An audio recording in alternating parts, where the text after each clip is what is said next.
Well, you're right. Renewable energy is welfare dependent as well as weather dependent. It suffers from a condition a psychologist might recognise as dependent personality disorder, a pervasive and excessive need to be taken care of, leading to a submissive and clinging behaviour, fear of separation, and difficulty making decisions without reassurance from others. Nick, the way you describe this sector, you make renewables sound like some sort of a toxic relationship we need to escape. I think we do. I mean, they live in a universe that doesn't work like the rest of the economy. You know, their first stop is to go and see what they can get out of the government to kickstart their businesses. Whereas most companies, of course, have to raise their own capital. So it's become, I think, like a dependency relationship, like welfare dependency, because they're so used to doing this now. They've been doing it for 15 years or more that now they don't even think, well, we might have to find that capital ourselves. But, you know, I just think it does blow Chris Bowen's claim out of the water that this is somehow the best and cheapest form of electricity. Because if it was, well, it would just be able to stand on its own 2 feet, wouldn't it? But of course it can't. It can't. And what we talked about in that column, you know, the $3.2 billion, that's just the start of it. You've got all the money that they get in renewable energy certificates every time they power up their windmills or solar panels, you know, plus all the subsidies they get from, you know, local councils have to help them expand the roads so that they can bring the turbines in. They don't pay full dollar for that either. So right the way along the line from cradle to grave, we're subsidising them.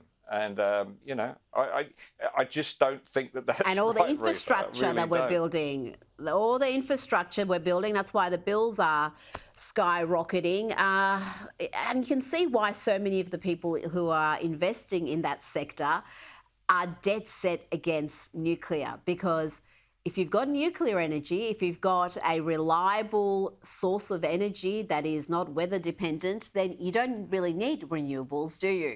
It makes renewables obsolete in a way. Now, moving along, Facebook's parent company, Meta, is dodging an estimated $262 million worth of tax to Australia by shifting revenue made from Aussie ads to Ireland. This is despite $1.25 billion from Australian businesses going to Meta. They're advertising on their platform, but Meta's sending $1.03 billion of that to another group as payment for advertising inventory, and declaring they only made a profit of $77 million to the Australian government. And Nick, it's not just Meta. We've got Apple, Google and Microsoft all claiming that just 5 to 20% of their revenue is taxable.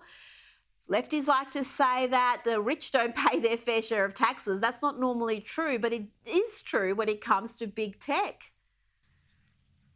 They seem to have no allegiance to Australia whatsoever, or no loyalty, which is fine, except that when it comes to the political debate, of course, they want to buy right into it. You know, they'll take one side in the voice debate, for instance, or the transgender debate, and, you know, they'll take people off if they disagree with that view. Well, you can't have it both ways. I mean, if you want to be part of the Australian political debate by allowing stuff on and not allowing others and setting your algorithm and so forth, then you pay your taxes fair and square. You don't do this... it's perfectly legal, I guess, but it's just not really ethical or fair, and just shows this is not a company operating in good faith towards Australians, I think. Now, Nick, let's talk about Foreign Minister Penny Wong. She's been mocked far and wide. She was ratioed on X. That's something you don't want to happen to you on social media. And why? Because she posted this on Easter Sunday about celebrating something called Trans Day of Visibility. Among the more than 6,000 responses she got was this from Sal Grover, who wrote, "Yeah, we know exactly what you stand with, men, or who you stand with, men. May I remind you that other people have rights, and demanding women give up our sex-based rights for men who claim to be women is many things, but it sure as SHIT isn't equality." Another popular response was this from Polybard, who wrote, "It's Easter, and please explain how you can commit to trans rights without destroying women's rights." nobody has yet. If you scroll through those 6,000 odd messages, there aren't too many that are in support, Nick. What would possess her to post this on Easter Sunday, especially after the Biden White House copped so much heat for doing the same thing? It's an incredible lapse of judgment for her. I mean, I presume she knew it was Easter Sunday. She might not. She might not be a churchgoer. I don't know. But she would. You know, I mean, of course she would. You don't need to be a churchgoer to know it's Easter Sunday. Well, you do. It's hard to find a bottle shop open, right? You know that. That's Easter Sunday, and long may it stay that way, to be honest. But look, this is wrong on so many levels, Rita. First of all, this organisation, what they call Transvisibility something or other, you know, they must have known that March 31st was Easter Sunday. I think it is. Oh, I'm sorry to pass that misinformation on, but whatever they are, they knew. They must have known it was Easter Sunday on March the 31st, and they've deliberately scheduled it. Now, that's an insult to Christians. It's an insult to our Judeo-Christian heritage, and that's wrong. But for Penny Wong to repost it, the thing is, doesn't Penny Wong, maybe somebody should point out that we actually had a referendum on identity politics last year, and she lost. Her side lost.